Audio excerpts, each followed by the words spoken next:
Everyone knew it could never happen in America. Until the day it did. Foreign terrorists strike ruthlessly at our homes and businesses in the new action epic, Invasion U.S.A. Our making-of cameras traveled to Miami, Florida, Atlanta, Georgia, and the Everglades to capture the behind-the-scenes magic of this box-office smash. Chuck Norris returns once again as America's premier fighting hero in this story of danger and intrigue. Did you lose this?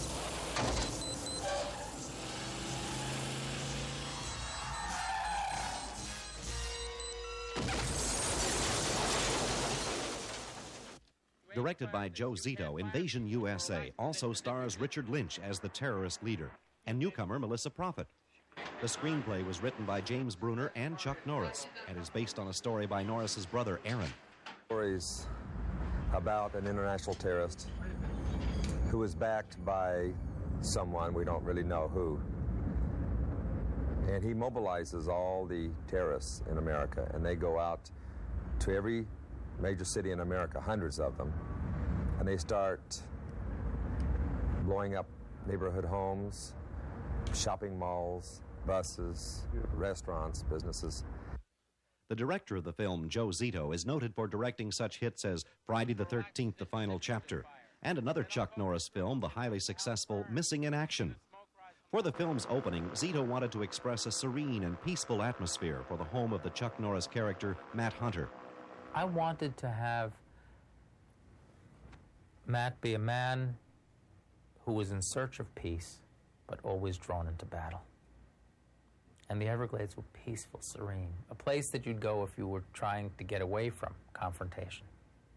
In a film already packed with dangerous stunts and effects, the crew shot for 2 weeks in the wild Florida Everglades, battling more than just mosquitoes. They also encountered extreme temperatures in this prehistoric land that was teeming with snakes and alligators. Took a lot of serum with us. Yeah. I think the heat was the biggest factor. Working in the heat with the bugs on long days like that can be real physically wearing. Richard Lynch plays the part of Rostov, the Russian leader who masterminds the invasion. Lynch is known throughout Hollywood as one of the screen's most ruthless villains. However, what most people don't know is that the evil roles are difficult for the mild-mannered actor to play. I have found playing the antagonist very difficult for me at times. It seems the industry does offer that part to me, and I then approach it as a professional and do the best job that I have in me. But there are other songs in my breast. His all-too-real character of Rostov leads the invaders through the swampland on airboats, which are photographed from above by helicopter. The choppers created a swift downdraft that made maneuvering the airboats even more difficult for the professional drivers. Water moccasins, alligators, and a deadly strain of gangrene were not the only concern of stunt coordinator Aaron Norris. Norris has rigged simulators consisting of quarter sticks of dynamite as a preparation against the many hazards encountered in the swamp. Every area that I'm going to have men getting blown off the airboats into the water, I'll be blowing that section of the water just to make sure there's no water moccasins or alligators in the area. And once they hit the water and get in, I'll have safety boats nearby ready to come get them. In the film, one of Matt Hunter's good friends, John Eagle, is brutally killed by the terrorists. In preparation for this scene, his airboat is laced with squibs. Squibs are miniature explosive devices electronically activated to simulate bullet hits. As each circuit on the nail board is triggered, the squibs will fire. After hours of preparation and rehearsal, the scene is ready for a take.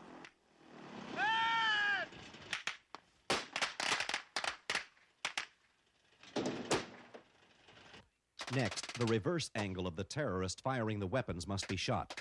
Director Zito positions a red target so the actors will be shooting at exactly the correct eye line. Therefore, when the film is edited, they will appear to be shooting at John Eagle. Another element to this action-packed opening is when Chuck Norris's stunt double, Dean Ferrandini, crashes through a window to escape the terrorists' explosive attack on the swamp house. It's where Chuck has seen the guys on the terrorists coming in with the bazookas. They've shot John Eagle, and they're going to blow the house up. Chuck runs, dives through the window to escape, lands out there, is slightly stunned. The terrorists come in looking for him. He's not here. He escapes on the airboat. Now for the most intricate part of the sequence, the actual exploding of the swamp house. The special effects crew works for a perfect balance of explosives in order to achieve the most realistic blast possible. The rest of the crew sets up on a floating dock across from the swamp house. A handheld camera is stationed behind actor Richard Lynch. A cannon will be fired by Lynch toward the house, and the powerful explosives will be simultaneously detonated.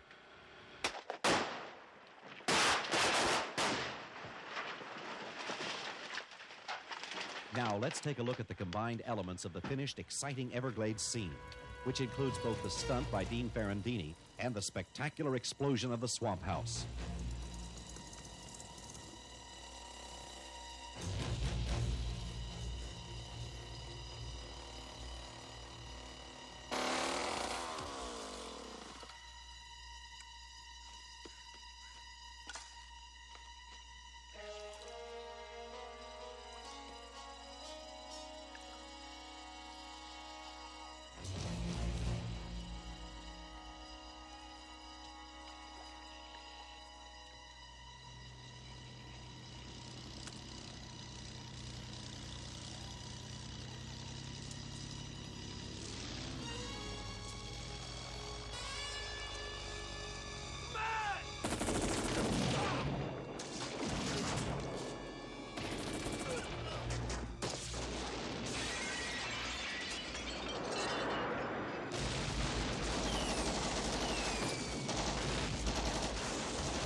The ruthless terrorists spread mayhem across America in Invasion U.S.A. One of their most surprising attacks strikes a crowded shopping mall on Christmas Eve. An impressive number of stunt people and hometown Atlanta extras were used for the scene, which was shot over a 3-night period in a downtown Atlanta shopping center.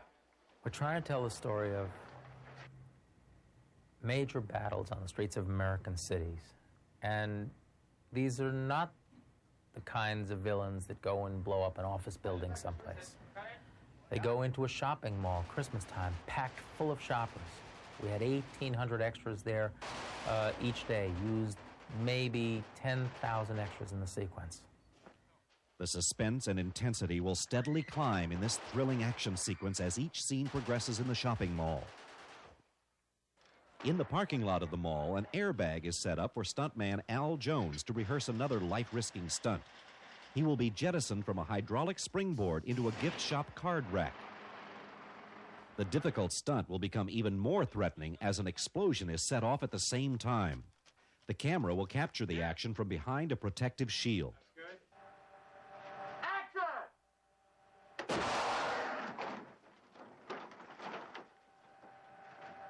Jones emerges unharmed, and his daring stunt will add an extra bit of realism to the exciting sequence.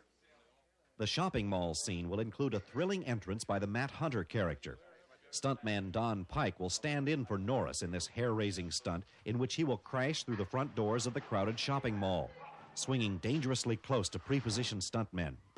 Finally, his harrowing feat will come to an end when he smashes into a storefront.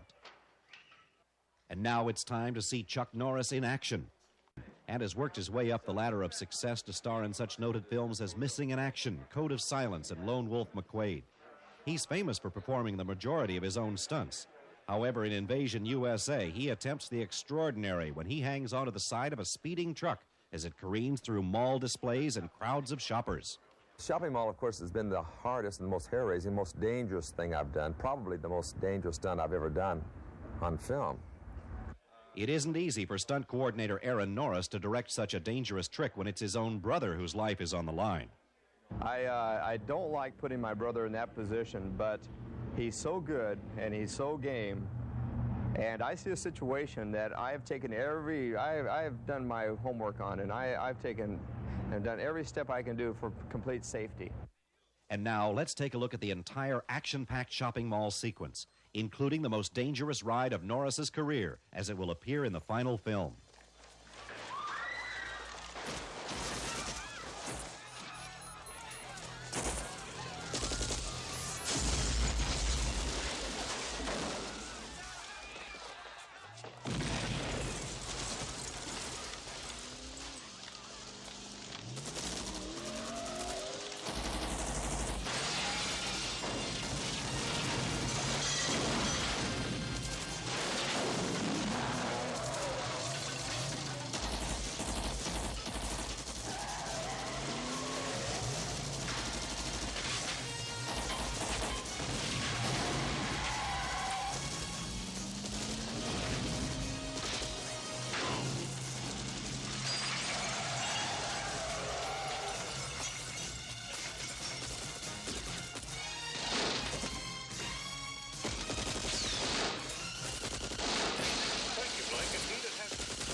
For the ending of the chase, skilled stuntman Don Pike was called on again to perform one of the most spectacular stunts of his career.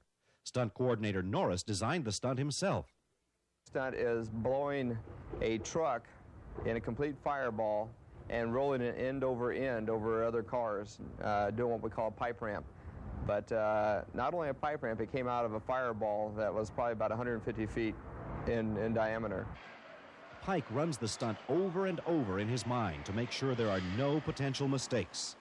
Okay, at this point, I've gotten my 20 miles an hour up.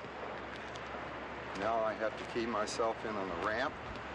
And I have to hold it on the ramp. My speed will be okay by the time I hit my position. I got to press the button as soon as I hit the ramp. There's going to be one explosion and then mine. One explosion and mine. He's ready. The cameras roll and the stunt begins.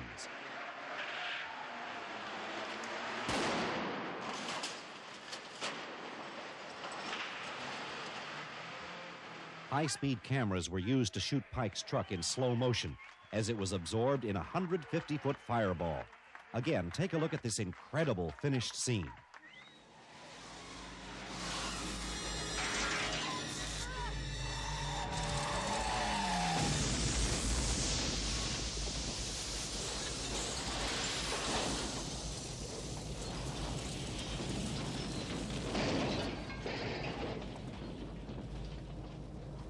Again, the terrorists ruthlessly strike where we least expect it, in our homes on a peaceful Christmas Eve.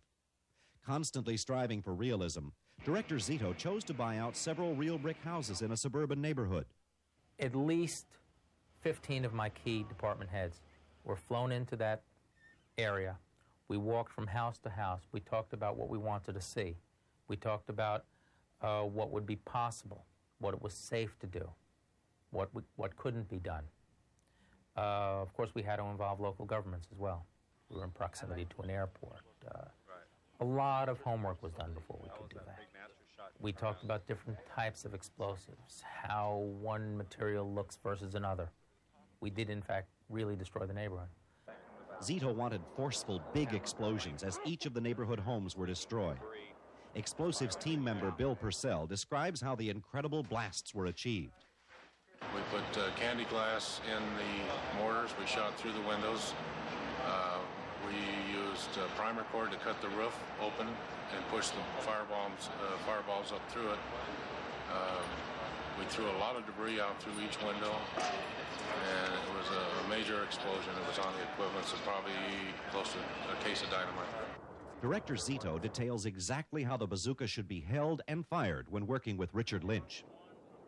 Lynch feels this scene has a special impact. This is, Americana at its best, Christmas Eve, and that this threat is there really is a disturbing moment in the motion picture. And the filmmakers purposely put it in for that. The tension builds as fire trucks stand by and the crew gets into position for the high-power explosion of the first house.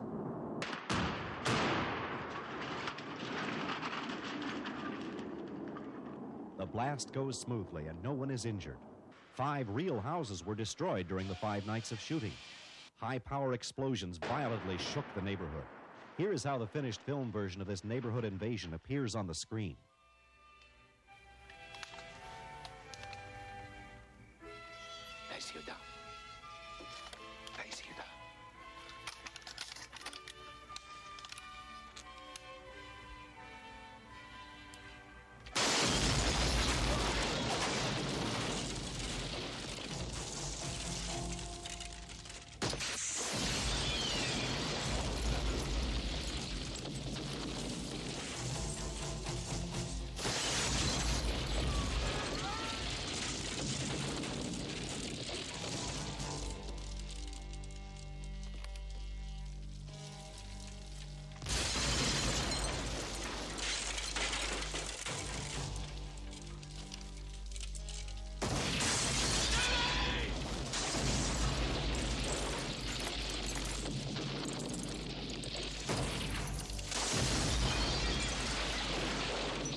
"40 years have passed since the Battle of Atlanta was filmed for the classic Gone with the Wind. Now Hollywood comes to Atlanta's contemporary streets to stage the largest battle scene ever shot in a major U.S. city. The idea from the start was to stage this major battle where we have hundreds of terrorists, thousands of National Guardsmen, Chuck Norris, the key villains, all in one major battle in a downtown American city. Over 1,200 National Guardsmen were used in this sequence. The large amount of actual military equipment and machinery used staggers the mind. We have 6 tanks, 6 armored personnel carriers, 10 2.5-ton trucks, and 16 1/4-ton trucks, which most people call Jeeps. During the 6 nights that were spent shooting in the downtown area, local Atlanta people were called on to act in the film as terrorists. Weapons were carefully checked out to extras in exchange for their driver's licenses to ensure the return of these dangerous firearms. One of the most climactic scenes combines the terrorists and the National Guardsmen who battle it out as 3 explosions erupt around them. To prepare for the scene, powerful black powder bombs are laced into this tower of sandbags. Explosives expert Bill Purcell describes what is used in a battle of such magnitude. We used alcohol, black powder bombs, and we threw a lot of debris and the other soft debris because of the personnel we've had around. Just roughly a gallon of alcohol in the mortars, all directional and controlled. Finally, to complete the realism of this battle scene, squibs must be planted into the uniforms of both the terrorists and guardsmen. These squibs are small plastic bags filled with fake blood, which a remote battery explodes on cue. Put the corner of the bag where the impact is supposed to be. So once the blood is blown out, gravity feed forces it out of the hole after you shoot.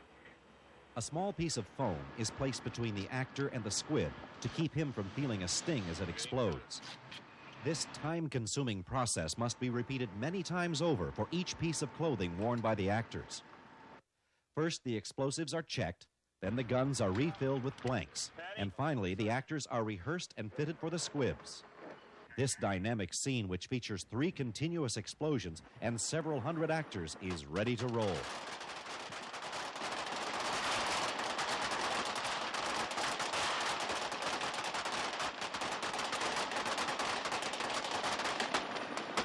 The results are spectacular.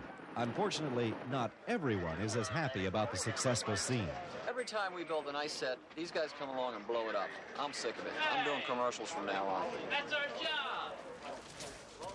One of Invasion U.S.A.'s dramatic strengths is the possibility that this terrifying and realistic invasion could actually happen.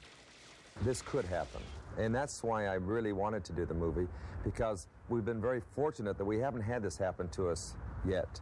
If it does happen here in America, we can rest assured fighting hero Chuck Norris will be there.